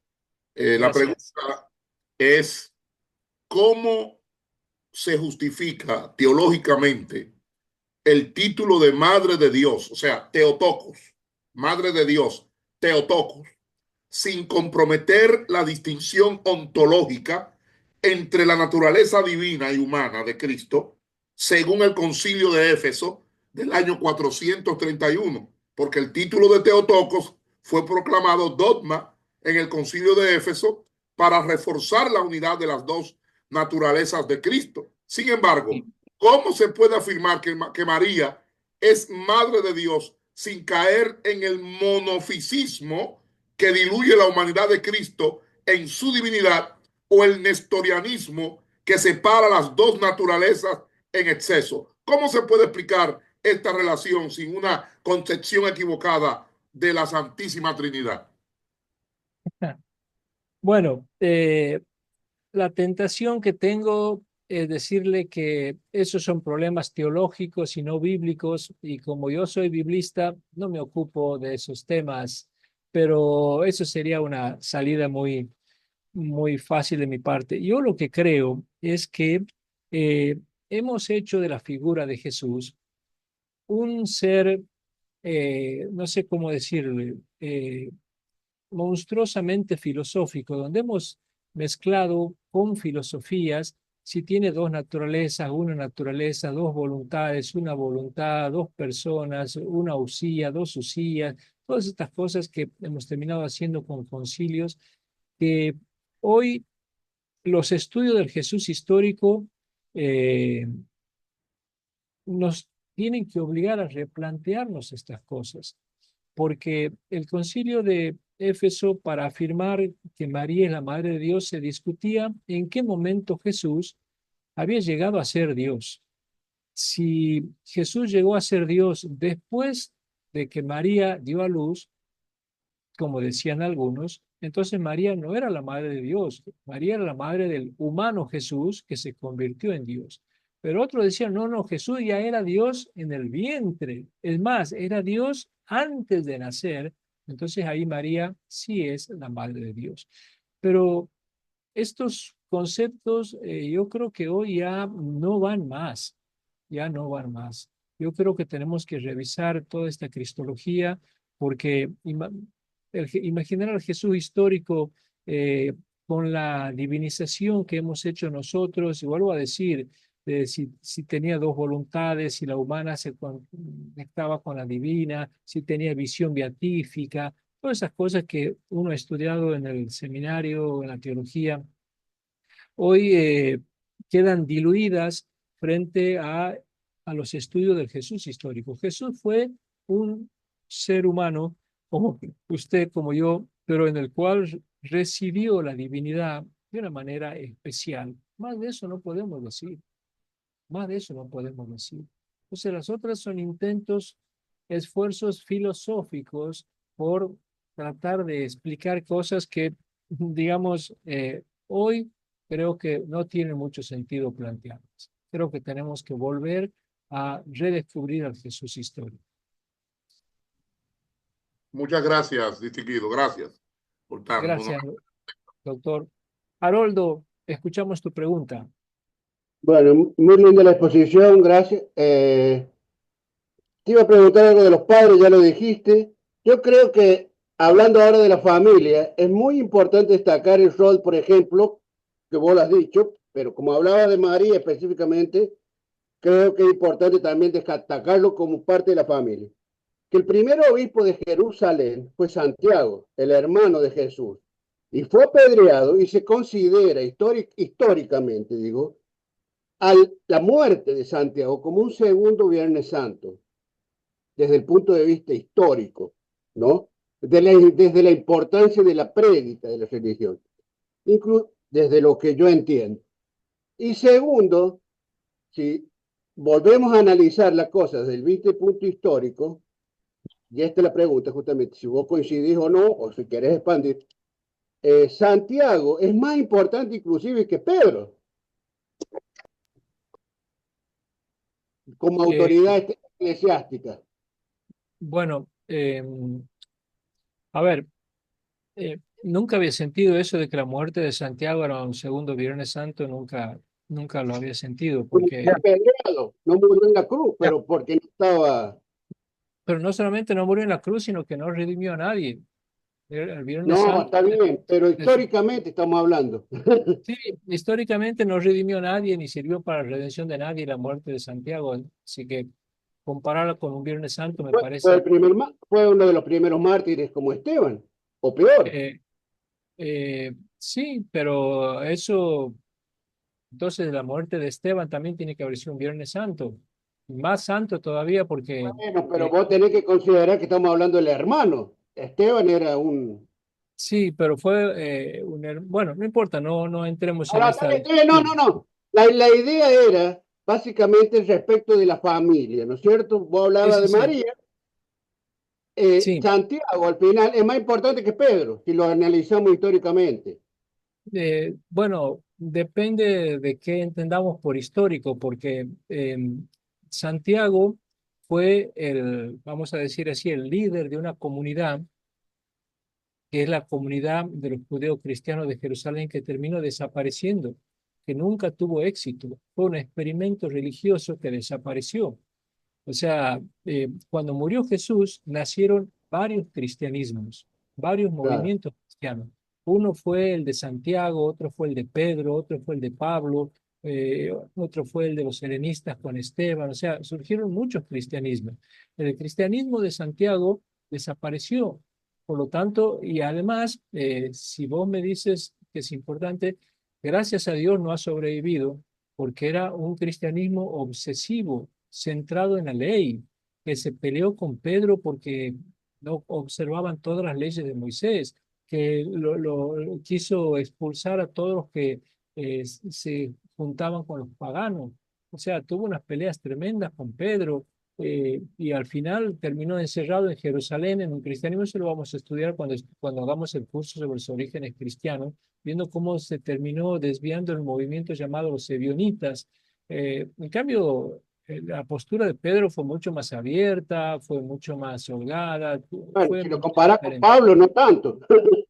Claro, si nos comparamos con Pablo no tanto, pero por lo menos es No, no, también a mí lo que más me impactó, te digo, de Santiago, es el concepto que a ese le decía Santiago el justo, la justicia. Eso como valor moral, ético. Eso es lo que más me impactó de Santiago. Porque Santiago a la larga era miembro de la familia. Así que bueno, eso dejo lugar para ahora. perfecto. Perfecto, Gracias. Haroldo, muchas gracias. Herbert, escuchamos tu pregunta o tu observación o tu aporte. Buenas tardes acá en Guatemala. Muchas gracias por el compartir, Ariel, y todos los compañeros y compañeras que estamos acá. Yo nada más quisiera preguntar, eh, Ariel, la madurez y disponibilidad que debemos tener los cristianos. Yo soy católico y muy mariano, me considero teólogo, la posibilidad que debemos considerar y madurar a que la teología debe ser redefinida, reconstruida. Y el problema grande, parece que una de las preguntas más profundas desde el área de la teología de la Biblia es la pregunta de Teotocos del compañero hace dos opiniones. Sí, Eh, sí, sí. Tenemos que reconsiderar eso porque el problema nuestro es que partimos de que Jesús es Dios. Ese es un problema serio para nosotros. Mateo, Marcos y Lucas hablan de que Jesús es hijo de Dios. Juan es el que da el salto a que Jesús es Dios. ¿Y eso por qué? Porque eso también lleva a colación el hecho de qué hacemos nosotros para calcular y llegar a un buen entendido de una filosofía y una teología gimnástica de conciliar naturalezas en Jesús. Yo creo humildemente que Jesús es un hombre como nosotros, que no es Dios, pero que escuchó tanto a Dios y es tan modelo que sigue siendo nuestro modelo y que después lo elevamos a la categoría de Dios. Pero lo más importante, igual si es Dios o no es Dios, lo importante es cómo hacemos nosotros para reproducir lo que Él hizo. El amor, la sensibilidad, la lucha por la justicia, etcétera. Y vamos a una discusión más de divinidad, por lo que hablabas muy bien de que somos más llenos de imágenes mágicas de Jesús. Y esto nos cuesta a nosotros aceptar como cristianos, porque ya decir Jesús no es Dios, sino que es hijo de Dios y fue elevado a la categoría de divinidad, eso para nosotros es voltear todas las situaciones. Y ahí entra María. María, una gran mujer que la expusiste muy bien, como muchos otros que hacemos el seguimiento de Jesús. Mi pregunta es, ¿dónde vamos ahora? ¿A qué fuentes podemos ir para hacer ese cambio de pensamiento en cuanto a Jesús de Nazaret y por lo tanto de su madre? Gracias. Bueno, después de tu introducción, con la cual yo estoy de acuerdo, creo que las fuentes son las únicas que tenemos, el Nuevo Testamento, pero con nuevas miradas, con nuevas herramientas, porque eh, hemos elaborado toda nuestra cristología y nuestra mariología de los textos bíblicos, así que, digamos, es lo único que tenemos. Y de ahí tenemos que empezar ahora con una nueva mirada a hacer. Y yo te diría más, vos dices que Jesús no es Dios, sino hijo de Dios. Yo te diría que ni siquiera es hijo de Dios en el sentido normal que tenemos, ¿no? Porque a veces interpretamos que hijo de Dios es como parte de la Trinidad, que son cosas que también tenemos que revisar. Entonces yo creo que ni siquiera tendríamos que ir por ahí, tendríamos que ir a preguntándonos en qué sentido la presencia de Dios está en Jesús, que eso es muchísimo y eso nos lleva hacia el camino que vos dices, que es, bueno, independientemente de cómo es Jesús, eh, el mensaje de Él, ¿lo estamos cumpliendo o no? ¿Lo estamos viviendo o no? Porque a mí me hace gracia la cantidad de gente que está esperando la segunda venida de Jesús, pero Jesús ya ha venido una vez y ha dicho cosas que nadie le está haciendo caso. Entonces, ¿para qué queremos que venga una segunda vez y no le hemos hecho caso ni a la primera vez que ha venido? Entonces, creo que vos has dado una tecla cuando dices que lo que tenemos que hacer es preocuparnos por el mensaje de Jesús y después analizar la psicología de Jesús. Analizar la psicología de cualquier persona es dificilísima. Pregúntenle a un psicoanalista, a un psicólogo, entender la psicología. Imagínense la psicología de un hombre Dios, es prácticamente imposible. Entonces, yo creo que, como bien has dicho, tenemos que preocuparnos más por la misión, la tarea, la prédica, el mensaje de Jesús, imitarlo, trabajar como Él ha trabajado, y lo demás es lo de menos. Muchas gracias. Sandra Valdés, te escuchamos. Profesor, muy buenas tardes. Encantadísima con la clase y un gusto de verlo. Eh, Gracias. la verdad es que cuando usted explica las cosas, las hace ver de una manera tan sencilla que uno dice, ¿cómo es posible que yo he leído estos mismos versículos tantas veces y nunca me había fijado en estos detalles? Me pongo a analizar algo. Si ya, por ejemplo, a María, que ya se lo habían anunciado antes de que Jesús naciera, y a José también, que cuando los pastores, que cuando Simeón en el templo, que cuando el niño está perdido a los 12 años, y lo que usted una vez dijo, ¿cómo es que llega adulto y ella no se acuerda de todas las veces que ya le habían anunciado todo lo que venía para un futuro? Pues, teniendo en cuenta que nada de esto es histórico, me pregunto, ¿será que las iglesias a día de hoy, porque a día de hoy siguen tan empeñadas como en hacernos ver como que todo esto fue una verdad y como que tenemos que seguir creyendo como en lo mismo? O sea, las personas que desafortunadamente no han podido participar de las clases que recibimos, pues yo hablo con muchas personas y todos siguen defendiendo exactamente y por más que uno a veces quiere como decirle, no, pero es que mire, esto es una parte histórica. No, no, no, es que en la iglesia me lo dijeron y tiene que ser así. ¿Usted no cree que a día de hoy se sigue cometiendo exactamente como lo mismo? Eh, bueno, eh, a ver, nosotros tenemos unos textos que es lo único objetivo que tenemos, que son esos textos. Después, cómo lo interpreta cada uno ya es más difícil de homogeneizar. Hay unas normas y unas reglas para interpretar los textos bíblicos que son las reglas de la exégesis, que es lo que yo he tratado de aplicar en esta conferencia y que son las reglas académicas. Pero no podemos dejar de ver que cada uno tiene derecho a interpretar los textos como le parezca.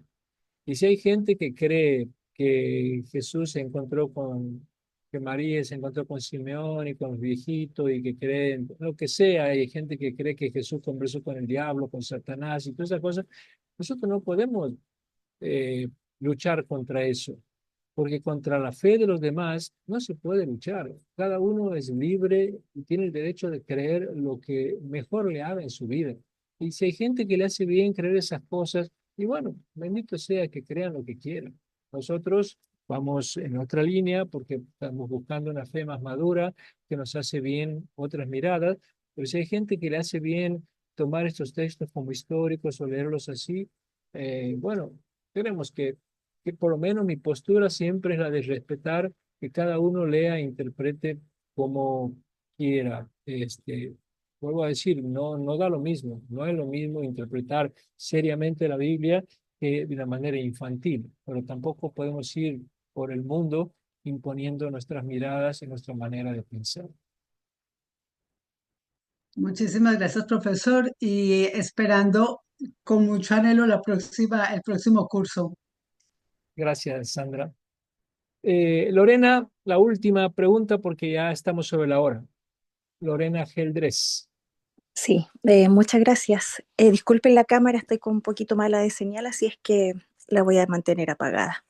Pensaba un poco en esas consultas que aparecían del por qué se había formado una figura específica con respecto a María y por supuesto de acuerdo a lo que usted nos señalaba, eh, le costó mucho creer, le fue muy difícil, lo hizo recién después, pero al mismo tiempo pensaba en esta concepción que hemos heredado en un sentido de las primeras construcciones sobre esta María y al mismo tiempo cómo la teología o los teólogos del tiempo antiguo fueron creando una María, un ideal de mujer, ¿cierto? La obediente, la sumisa, la que está al pendiente de cómo debe comportarse una mujer y en ese sentido también se construyen otras cosas alrededor de ella, como incluso su concepción virginal también para ella. Me parece también que al mismo tiempo como esta figura que se forma de María parece la figura formada en contraposición de esta Eva, ¿cierto? La Eva la mala, la mujer que no debemos seguir, la mujer a la que no debemos ver. Y en ese sentido mi pregunta es la siguiente, ¿hay también esa intencionalidad de crear mujeres con ciertas características las cuales las mujeres deben fijarse porque nosotros ahora vemos el texto bíblico, lo analizamos y entendemos que esta anunciación, que esta obediencia inmediata, que esta aceptación de todo, es construcción teológica. Entonces creo que hay una intencionalidad pía, no lo sé. Quizás eso, profesor. Muchas gracias. Como siempre, un gusto escucharlo. Bueno, muchas gracias. Yo creo que muchas veces la iglesia o las iglesias, porque no es solamente la iglesia católica, sino otras iglesias también, han aprovechado ciertos textos para, como quien dice, llevar agua para su molino y hacerle decir cosas a ciertos textos que no pretendían decir. O sea, la Virgen María en la Anunciación lo único que dice es amén, hágase en mí según tu palabra. Y entonces se ha dicho, bueno, eso es lo que tiene que decir toda buena mujer, amén, y agachar la cabeza y ya está. Pero no es ese el mensaje del texto. Por eso es importante hacer una lectura más complexiva, más refinada y poder ver, y sobre todo siempre, siempre hay que preguntarse, uno de los grandes descubrimientos, digamos así, de la exégesis moderna es preguntarse qué quiso decir el autor con ese texto. Entonces, uno se pregunta, ¿realmente Lucas quiso decirle a sus lectoras mujeres que se callen, que no hablen nada y que sean como la Virgen María? Cuando después, un poco más adelante, en el capítulo 8, muestra un grupo de mujeres que lo siguen a Jesús, que predican con Jesús, que hablan igual que Jesús, que hacen milagros como Jesús. Seguramente que no. Entonces, no tiene que haber sido esa la intención del autor. Por eso es muy importante tratar de averiguar qué quiso decir el autor y no qué me está queriendo decir el predicador, el pastor, el sacerdote o quien sea, eh, probablemente de manera interesada y no verdaderamente exegética. Bueno, muchas gracias. No sé si Diego Doval está por ahí o no. Diego ya salió, profesor Ariel. Diego ya salió. Bueno, Sí. bueno, muy bien. Entonces, David, damos por terminado. Muchísimas gracias, profesor. Creo que nos deja mucha tarea, ¿verdad? A las personas que ya le han ido siguiendo en su formación o que tienen algún conocimiento en estudios bíblicos y en teología, como hemos podido observar, y también a las personas que ingresaron hoy por primera vez y escuchan algunas de estas cosas por primera o segunda vez. Bueno, tenemos mucha tarea, estudiar, conocer mejor el texto, la escritura, la tradición cristiana, la historia, ¿verdad? E ir comprendiendo para madurar mejor y bueno, madurar más en nuestra mirada sobre los temas de la fe y sin duda alguna en nuestra aproximación al texto. Así que muchísimas gracias por ayudarnos. Muchos temas se abarcaron, ¿verdad? A través de la presentación y las preguntas. Queda más por discutir, queda más por aprender, así que esperamos encontrarnos en otro momento. Sin embargo, bueno, le recomendamos una vez más a las personas que se han unido revisar los textos del profe Ariel, la colección Enigmas, ¿verdad? De la Biblia que han ido saliendo abordando estos temas de una manera muy profunda y también muy pedagógica. Y también invitarles a la Fundación Diálogo, que hace un esfuerzo, ¿verdad?, para la formación bíblica profunda, informada, crítica y también comprometida, y también invitarles a unirse a más de nuestras actividades con las hermanas de Sion en San José, Costa Rica y en otros lugares. Les damos muchas gracias una vez más en nombre de la congregación, en nombre del centro, y esperamos vernos en otra ocasión. Un saludo, profesor, un abrazo a la distancia y esperemos vernos en Gracias, Costa David. Rica en unos meses.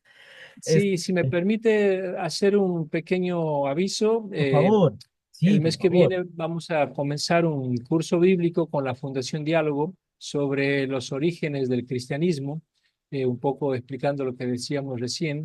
Así que si alguien quiere participar de estos cursos, lamentablemente la persona que suele dar la información ahora no está presente, pero si nos escriben al Facebook de la Fundación Diálogo, los podemos incorporar en un grupo donde les podemos mandar información sobre el curso. Perdón por la Gracias. propaganda. No, no, por favor, más bien si usted gusta, me puede enviar la información al WhatsApp y nosotros le ayudamos con la divulgación en nuestras redes y con nuestros contactos, ¿verdad? Siempre la formación es importante, como usted señalaba y como lo dijeron algunas de las personas, estos abordajes son marginales.